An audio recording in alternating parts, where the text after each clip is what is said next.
The thing that gets lost, the thing for which there is no real substitute, is total consolation in the face of death. And it seems to me if we want to build a bridge to a rational world that the better part of humanity can cross, we have to deal with this fact.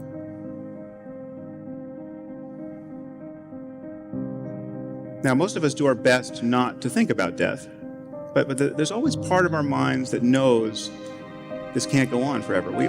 Part of us always knows that we're just a doctor's visit away or a phone call away from being starkly reminded with the fact of our own mortality, or of those closest to us. Now, I'm sure many of you in this room have experienced this in some form. You must know how uncanny it is to suddenly be thrown out of the normal course of your life and just be given the full-time job of not dying or caring for someone who is. But the one thing people tend to realize at moments like this is that they wasted a lot of time when life was normal. Okay, and it's not just what they did with their time. It's not just that they spent too much time working or compulsively checking email. It's that they cared about the wrong things. They regret what they cared about. Their attention was bound up in petty concerns, year after year, when life was normal. And this is a paradox, of course, because we all know this epiphany is coming. Don't you know this is coming? Don't you know that there's going to come a day when you'll be sick or someone close to you will die, and you'll look back on the kinds of things that captured your attention, and you'll think, what was I doing? You know this, and yet if you're like most people, you will spend most of your time in life tacitly presuming you'll live forever. I mean, it's like watching a bad movie for the fourth time, or bickering with your spouse. I mean, these things only make sense in light of eternity. Because even if you live to be 100, there are just not that many days in life.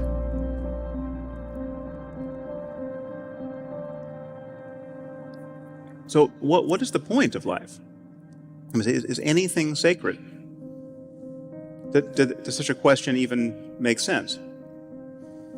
And I think these questions do make sense, and there are answers to them. But the answers are not a matter of getting more information. The answer is a change in attitude. There are ways of experiencing life as sacred without believing anything, and certainly without believing anything on insufficient evidence. There are ways to really live in the present moment.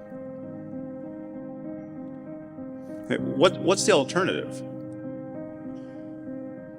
It is always now. However much you feel you may need to plan for the future, to anticipate it, to mitigate risks, the reality of your life is now. Now, this may sound trite, but it's the truth. As a matter of conscious experience, the reality of your life is always now.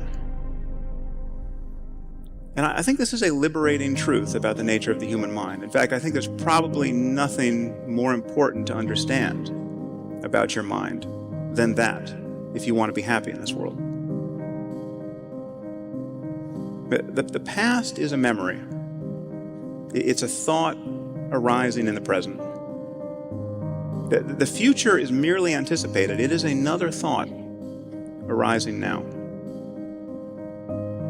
Okay, what we truly have is this moment and this. And we spend most of our lives forgetting this truth, repudiating it, fleeing it, overlooking it. And the horror is that we succeed.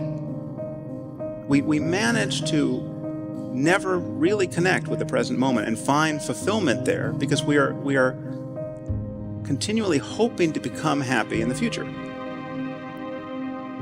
And the future never arrives.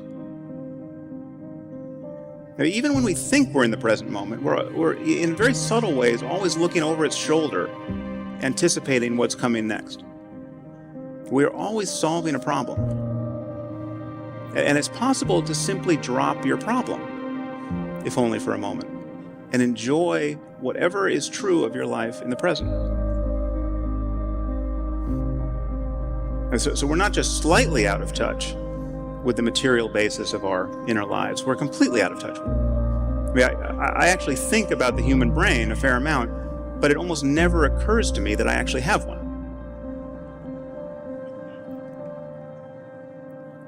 So we have a very limited view of what's going on. We're subjectively unaware of most of what our minds are doing. And yet when we think about what matters is consciousness and its contents. Consciousness is everything. Our experience of the world, the experience of those we care about, is a matter of consciousness and its contents. So whatever the origins of consciousness, the most important question for us is, how can we truly be fulfilled in life? How can we create lives that are truly worth living, given that these lives come to an end? We're all in the business of seeking fulfillment and relief from suffering. I mean, this is not to say that we want mere pleasure or the easiest possible life. That much of what we want in life, much of what we want to experience, entails struggle, and many of us learn to enjoy the struggle itself in some measure.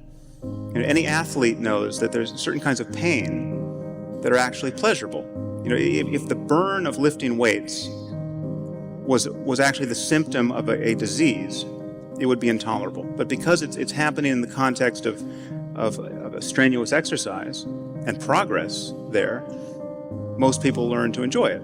So the conceptual lens through which we view even very intense sensation largely determines how we feel about it. And this is one of the many ways in which our thinking about experience changes the character of experience.